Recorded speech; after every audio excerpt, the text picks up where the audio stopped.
was alarmed when I saw Bernie Sanders' campaign take off. So many young people, there are polls now showing that over half of young people think socialism would be a good idea, and maybe they should visit Venezuela, Cuba. They have no food. Inflation is multiple thousands of percents. Their currency is worthless, and yet they sit atop more oil reserves than any other country, including Saudi Arabia, and yet it's absolute poverty. Socialism doesn't work. I fear that Joe Biden doesn't have the strength of mind or strength of purpose to resist the left in his party. He claims to be a moderate, but I really think he is going, if he were elected president, would be a weakened vessel in which the far left, the socialists, the Bernie Sanders of the party really have their way and their will. I think they'll also demand, sort of as a price to get him elected, if they can, their price will be that they will dominate and predominate within the administration, the far left of the party. And that should worry all of us. Democratic socialism and everything's going to be okay. One, the economic system cripples the economy and you don't get production, you don't get economic benefit, you get high unemployment. But the other thing that happens is as socialism progresses, is you trend and drift towards authoritarianism.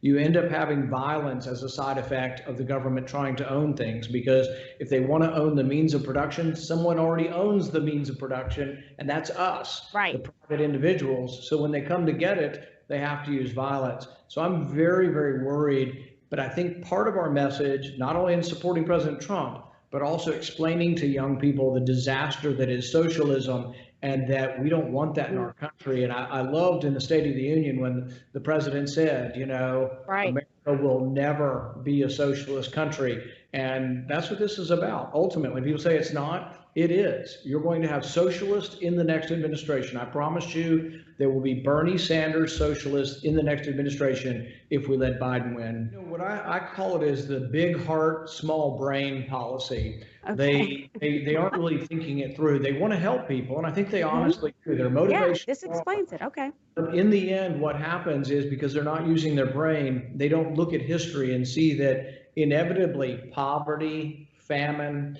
When China had this sort of communist revolution and the communists took over in the 40s and 50s, they had a great famine where 50 to 60 million people died from starvation because the government planned and said, we will plant this, we will plant this, and there were no decisions based on profit. The interesting thing about capitalism is, and Adam Smith explained this really well, he said, everybody is trying to maximize profit for themselves and for their family, but the interesting side effect is it produces a great amount of wealth for everyone. So actually the most selfless or greatest distribution of goods, the most humanitarian thing you can do is actually have an economy based on self-interest. Yes. Because when you try to make and sell more things, you sell them to people through competition, lower and lower prices, the profit and the distribution. Look at how well we were doing before the governor shut down this economy. President Trump is presiding over the best economy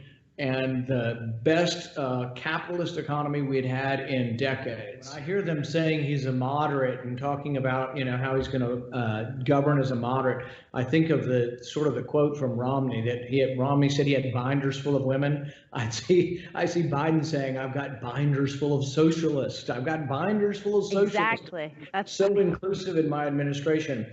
And I think it's the price they're going to make him pay. They are going to bring in very, very radical people that will promote defunding the police, having no police force.